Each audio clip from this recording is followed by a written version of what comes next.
नमस्कार, हरियाणा न्यूज देख रहे हैं आप और मैं हूं आपके साथ ज्योति संकवान। चलिए हरियाणा दिन भर के इस बुलेटिन की शुरुआत होगी बड़ी खबर के साथ। सबसे पहले नूह से बड़ी खबर आपको बता दें। नूह में प्रवेश न मिलने पर, मंजूरी न मिलने पर हरियाणा कांग्रेस का डेलीगेशन वापस लौट आया है। नूह में घुसते ही काफिले को रोका गया। कांग्रेस से राज्यसभा सांसद दीपेंद्र हुड्डा की ओर से कहा गया, जब उस दिन फोर्स की जरूरत थी तो फोर्स कहां थी। तो 31 जुलाई को पुलिस बल कहां था, तब प्रशासन कहां था, ये सवाल पूछे गए। अब कांग्रेस को रोकने के लिए इतनी तैनाती कर दी गई है, लेकिन जब लोगों को जरूरत थी तो पुलिस बल की तैनाती क्यों नहीं थी। हिंसा के दिन होमगार्ड के भरोसे सुरक्षा व्यवस्था छोड़ दी गई थी। हम नलहड़ मंदिर जाना चाहते थे, हम प्रभावितों के जख्मों पर मरहम लगाना चाहते थे, लेकिन हमें रोका गया।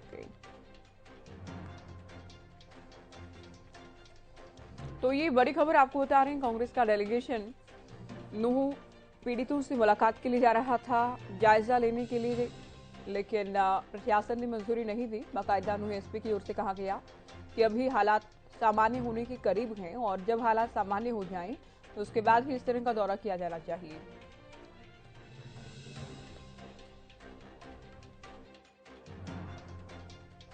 नलहड़ मंदिर में जाना चाहते थे। हमने अभी बात करी एडमिनिस्ट्रेशन से, हम नलहड़ मंदिर जाना चाहते थे। हम नूह शहर के अंदर शहरवासियों से, व्यापारियों से मिलना चाहते थे। हम अनाज मंडी में जाकर व्यापारियों से वहाँ मिलना चाहते थे। और अन्य ऐसे पीड़ित जिनका जान का, माल का को नुकसान हुआ है, कहीं कोई अपना जो है अभी पीछे मकान वगैरह कईयों के, तो उस तरह का कहीं भी कोई नुकसान हुआ है, किसी भी समुदाय से कोई ऐसे व्यक्ति हो जिनका जान माल, तो हम इन सभी लोगों से मिलके जख्मों पर मलहम लगाना चाहते थे। अमन चैन की, शांति की अपील करना चाहते थे। लेकिन ये सरकार ऐसी विफल सरकार है, जब जरूरत होती है तो पुलिस व्यवस्था होती नहीं। और आज हमें रोकने के लिए इन्होंने पूरे, जैसे आपने कहा कि बसें लगा दी गई, सड़क पूरी रोकी हुई है बस लगा के हरियाणा पुलिस की। ये जो बसें हैं, ये बसें उस दिन कहाँ थी, हम पूछना चाहते हैं। हरियाणा पुलिस की बसें उस दिन होमगार्डों के सहारे छोड़ दिया गया कानून व्यवस्था। 2 होमगार्डों की जान चलेगी और उस बारे में मैं मांग करना चाहता हूं कि उन 2 होमगार्डों को भी पुलिस ड्यूटी रूल्स के अनुसार शहीद का दर्जा देकर उनके परिवारों को आर्थिक सहायता, मदद दी जाए। उनको शहीद का दर्जा देकर उनके परिवारों में नौकरी दी।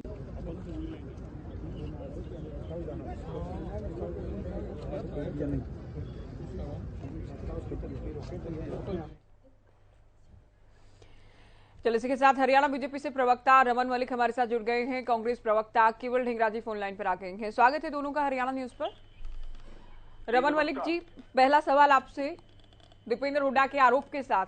दीपेंद्र हुड्डा ये कह रहे हैं कि आज कांग्रेस को रोकने के लिए तो आप लोगों ने पुलिस बल की तैनाती कर दी, लेकिन जिस दिन हिंसा हुई, जिस दिन लोगों को जरूरत थी, तब कहां थी आपकी पुलिस?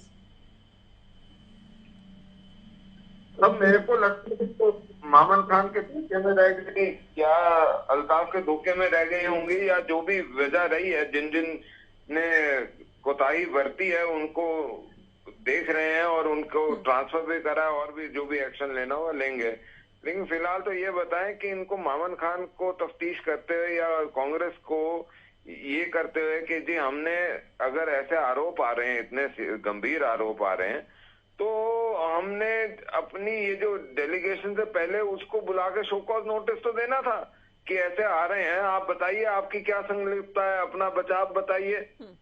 आज तक ऐसा तो कुछ नहीं कहा, एक शब्द कंडेमनेशन का नहीं आया, इनकी सीनियर लीडरशिप से एक लफ्ज नहीं आया।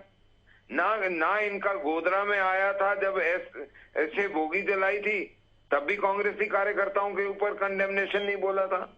12 साल उसको लकीर को पीटते रहे। अब इसको दूसरा गोधरा बनाना था, इनका ये भी प्लान फेल हो गया। तो फिर आज जो बड़ा सवाल है वो ये है कि इस डेलीगेशन को, तो उसकी जो वहां पे वर्तमान स्थिति है उसको देखते हुए प्रशासन का एक डिसीजन है कि 144 लगी रहने देनी है, तोड़नी है, ले जाना है, नहीं करना है, किसने क्या करना है। लेकिन बड़ा सवाल ये है कि दीपेंद्र हुड्डा से लेकर उदयवान जी और बाकी जितने भी नेता हैं हरियाणा कांग्रेस के, वो इस मामन खान को ये क्यों नहीं पूछ सके, आफ्ताब अहमद को ये क्यों नहीं पूछ सके कि भाई ऐसी आवाजें आ रही हैं, जो ग्रामीण है वो भी बोल रहे हैं, जो इंटेलिजेंस वाले वो भी बोल रहे हैं, जो सामान्य लोग हैं लोकल, वो भी बोल रहे हैं। तुम्हारी क्या संलिप्तता है, अपने प्रूफ दो। ठीक है, केवल ढींगरा जी, ऐसा बोला क्या? नहीं बोला, बोलेंगे भी मैं नहीं, उत्तर क्योंकि इस ये बात का ले चाहते थे लूं। कि दंगा हो। आपने तो बात पूरी कांग्रेस की ओर ही घुमा दी है, मैं उत्तर ले लूं इस बात पे। केवल ढींगरा जी, एक तो मामन खान से क्या कोई जवाब आप लोगों ने पूछा, क्या कोई बात पूछी गई, क्या कोई नोटिस दिया गया, ये बीजेपी का सवाल। दूसरा, प्रशासन ये कह रहा है कि जब हालात सामान्य नहीं हुए हैं, कोई भी पॉलिटिकल विजिट अगर होती है तो हालात बिगड़ सकते हैं, तो कांग्रेस को क्या जरूरत आन पड़ी विजिट करने की? देखिए, कितनी हादसे से बात है। इनको हर मामले में कांग्रेस के एमएलए याद क्यों आ रहे? सवाल तो कुछ और है, क्योंकि सरकार का काम क्या होता है, सरकार अपने काम से भागती क्यों है और दूसरे के ऊपर काम थोपती क्यों है? असल में तो सरकार भाग रही है ना। सरकार ने अगर उस समय पुलिस का इंतजाम किया होता तो ये मामला नहीं होता ना। ये एमएलए का मामला कैसे आया? एमएलए को जेल में पुलिस है कोई भी, वो अपनी जेल से पुलिस निकालेगा बाहर और उसको लगा देगा। ये पुलिस तो सरकार का काम होता है। होम मिनिस्टर किस लिए बनता है और चीफ मिनिस्टर किस लिए बनता है? उसके अंदर सरकार क्यों होती है, उसके अंदर पुलिस डिपार्टमेंट क्यों होता है? इनको यही नहीं मालूम, मुझे लगता है प्रवक्ता साहब को। ये जो सरकार होती है उसका कोई अपना कोई काम करने का पर्सनल आना है क्या होगा, कोई सिस्टम होता होगा। अरे भाई, आपकी बात पर्सनल अटैक करने क्या? नहीं, कुछ नहीं आता तो व्यक्तिगत हमले करोगे? मैं आपके ऊपर व्यक्तिगत हमला करना शुरू करूं, पता लगेगा आपको, क्या है, उधेड़ के रख दूंगा। मेरे को पता नहीं होगा, मेरे को आपको प्रवक्ता आपको पता नहीं होगा। अगर मेरे को जो पता है मैं वो आपके बारे में बोलने लगूंगा ना, उतर जाओगे यहीं पे। मत करो, मत उस जगह जाओ जहां आप लायक नहीं हो अपने आप को बचाने भी। नहीं, आप पहले मुझे उधेड़ लो, फिर आप सरकार के आपने जो बोलना है आप सरकार की बात करिए, मैं उसका जवाब दूंगा। लेकिन ये आपको पता नहीं होगा, ये व्यक्तिगत बोलोगे ना तो इतना उधेड़ूंगा, पता नहीं लगेगा कहाँ से शुरू हो गए। ये आप दोनों ना विषय पर बात कर लीजिए। क्या धमकियां दे रहे हैं दूसरे को? व्यक्तिगत लड़ाई के लिए आप दोनों फोन लाइन पर नहीं है। मैं केवल ये सवाल पूछ रही हूँ केवल ढींगरा जी, जब हालात सामान्य नहीं हुए हैं तो अभी दौरा करने की अभी क्या कोई जल्दबाजी है क्या? नू के एसपी ये कह रहे हैं कि हालात सामान्य नहीं है, अगर कोई पॉलिटिकल बयानबाजी होती है, कोई विजिट होती है तो हालात बिगड़ सकते हैं। ये मैं आपसे पूछ रही हूँ। तो फिर ये खुद ही तो सरकार कह रही है कि हालात सामान्य हो चुके हैं। एडीजीपी का बयान क्या है कि हालात सामान्य हो चुके हैं। क्यों दे रही है पुलिस बयान की हालात सामान्य हो चुके हैं? पूछिए आप एडीजीपी से कि वो क्यों कह रही है हालात सामान्य। अगर हालात सामान्य है, अगर आप बुलडोजर की कार्रवाई करोगे, लोगों के घरों को तोड़ोगे, तो क्या हम विपक्षी पार्टियां हम जाके देखे भी नहीं कि किस किसके घर तोड़ रहे हो आप?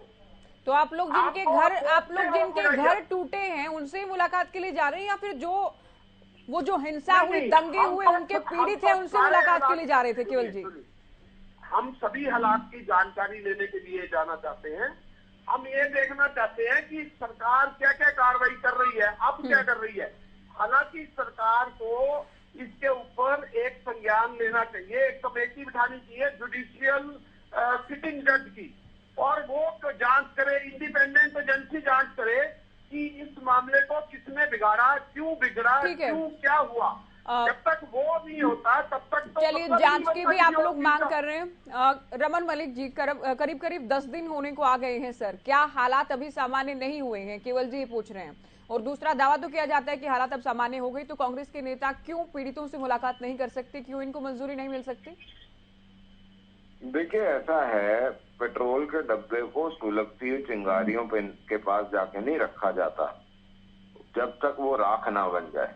जब राख बन जाएगी, ठंडी हो जाएगी, जरूर पेट्रोल का डब्बा आप वहां रख लीजिए।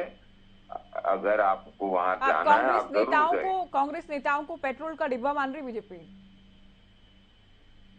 भाई जो चीज क्या है, मेरे को आदत है सच बोलने की, मैं क्या करूं। अच्छा, यही तो समझने की बात मेरे को दिक्कत ये है कि मैं सच बोलते हुए रुकता नहीं हूँ। मेरी सबसे बड़ी दिक्कत ये है कि मैं सच बोलते हुए रुकता नहीं हूँ। सरकार का तो जो पेट्रोल का डिब्बा है वो पेट्रोल का डिब्बा है। जिस डिब्बे में पेट्रोल पड़ा है उसको तो मैं पेट्रोल का डिब्बा ही बोलूंगा ना। मुख्यमंत्री फेल, होम मिनिस्टर फेल, और डिब्बा जो है वो ऑपोजिशन है। क्या बोल रहे हैं ये ये कह रहे हैं कि मैंने कहा सरकार फेल हुई है, ये कह रहे हैं सरकार फेल हुई है। क्या सरकार से क्या हुई है? उस दिन तो होमगार्ड्स को आगे कर दिया, आज कांग्रेस के नेता आ रहे हैं तो आप लोगों ने पुलिस तैनात कर दी, ये कह रहे हैं। देखिए वहां पे एडिशनल कंपनी हरियाणा पुलिस की, सीआरपीएफ की, दोनों की पहुंच गई हैं, उस दिन नहीं थी। आज एडिशनल कंपनी आर्म बटालियन की दूसरी तीसरी सारी पहुंची हुई हैं। आज वहां पे उस डिस्ट्रिक्ट में अवेलेबिलिटी है। तो जब ये पता हो कि दूसरा कोई और जो कहना चाहिए ना उसकी झगड़े उकसाने वाला सिचुएशन हो सकती है, तो फिर उसको कंट्रोल करना चाहिए, बिल्कुल करना चाहिए। और मैं ये मानता हूं कि 31 तारीख को भी अगर इस प्रकार की जो घटनाएं रुक सकती थी वो रुकनी चाहिए थी। जो डीसी साहब थे वो वहां नहीं थे या थे, एसपी जो थे उनके ऊपर एक्शन लेंगे, बिल्कुल लिया है और भी लेंगे। लेकिन वर्तमान में सबसे जरूरी ये है कि कानून का एक बाल बुलंद वहां पे होना चाहिए, वो हम कर रहे हैं। एक बारी वो हो जाए उसके बाद जो कर्मचारी हैं उन पे भी एक्शन होगा, और जो जिन्होंने इंसर्जेंट अटैक करा, जिन्होंने माओवादियों की तरह अटैक करा, एक आतंकवाद की तरह अटैक करा, उन पे भी बिल्कुल एक्शन चलता रहेगा। केवल नहीं साहब एक्शन। केवल ढींगरा जी, एक तो देखिए पेट्रोल का डिब्बा कहकर ये कह रहे हैं कि आप लोग उकसा सकते हैं, भड़का सकते हैं, स्थिति आउट ऑफ कंट्रोल हो सकती है। नहीं, अभी तो इन्होंने कहा कि उस समय पुलिस नहीं थी, उस समय नहीं थी, बाद में हमने डिप्लॉय करी। तो उस समय क्यों नहीं करी? क्यों आपके पास इंटेलिजेंस नहीं था? आपकी इंटेलिजेंस फेलियर था? मान तो रहे हैं वैसे तो। हमारे पास राहुल जी जितना अकल नहीं है ना, हमारा मेंटल लेवल राहुल जी जितना नहीं है। आपका इंटेलिजेंस, अरे भाई हमारा मेंटल लेवल राहुल जी जितना नहीं है ढींगरा साहब, हमारा मेंटल लेवल राहुल जी जितना नहीं है। रमन मलिक जी, एक तो सुरक्षा देने में देखिए किसी भी तरह से आप माने ना माने नाकामी तो रही है, फिर उसमें मेंटल लेवल राहुल जैसा नहीं है, ये क्या उत्तर हो सकता है? ज्योति जी, मैं आपसे ये पूछ रहा हूँ, क्या आपके कार्यक्रम के ऊपर अभी मैंने ये नहीं बोला कि जहाँ भी कमी रही है उसको भी आंकना है, चाहे वो कर्मचारी हो चाहे कोई भी हो, और उन पे भी एक्शन लिया जाएगा? ये आपके कार्यक्रम पे बोला या नहीं बोला? बोला। तो फिर ना मानने वाली तो बात ही नहीं हुई। इंटेलिजेंस फेलियर था या नहीं था, ये बताइए ना भाई। मैं तो ये बोल रहा हूँ कि जी इंसिडेंट हुआ, ये मान रहे हैं, ये केवल जी ये अपने उत्तर में ठीक है, आप ये कह रहे हैं कि राहुल जैसा मेंटल लेवल नहीं था हमारा, ठीक है, बट ये इन्होंने माना है कि नाकामी जो रही उसकी हम समीक्षा करेंगे, ये कह रहे हैं। आते रहते थे। नहीं, राहुल गांधी जी का हरियाणा के अंदर तो है नहीं, हरियाणा के अंदर तो एक खट्टर साहब है। भाई मैं तो जो आपको लेवल समझ में आता है, जिसके आप अधीन चल सकते हैं, तो वही बता रहा हूँ आपको। ऐसा एग्जाम्पल दे रहा हूँ ढींगरा साहब जो आपको समझ आ सके। अब उसमें मेरी क्या गलती है? अगर आप ऐसे के पीछे को और मैं वो एग्जाम्पल आपको दूं तो आपको बुरा लगता है फिर? नहीं, मुझे नहीं बुरा। चलो शुक्र है आपने माना तो सही, आपको बुरा नहीं लगता। सुनो, नहीं तो आप तो मिनट में नाराज हो जाते हो। आप सुनो तो सही। मैं ये कह रहा हूँ कि ढींगरा साहब, मेरे को कई बारी मेरे एक मरहूम फूफा याद आ जाते हैं जो फटाफट गुस्सा हो जाते थे। आप बिल्कुल वैसे हो। अरे भाई सुनते नहीं हो रही है। आप सुनो मुंह बुला लेते हो, गुस्सा हो जाते हो, लेकिन सुनते नहीं हो। चलिए, बहुत मलिक साहब बहुत शुक्रिया आप हमारे साथ जुड़े, और केवल जी आपका शुक्रिया, आपने वक्त दिया। तो नू हिंसा को लेकर हम बात ये कर रहे थे कि कांग्रेस डेलीगेशन को आज जाना था, कांग्रेस डेलीगेशन गया भी, लेकिन नू में एंट्री नहीं मिली, प्रवेश नहीं हो पाया क्योंकि मंजूरी नहीं थी। पूरी तैनाती देखिए किस तरह से की गई थी फोर्सेस की, आप देख सकते हैं। तो बड़ी खबर आपको नू से बताई।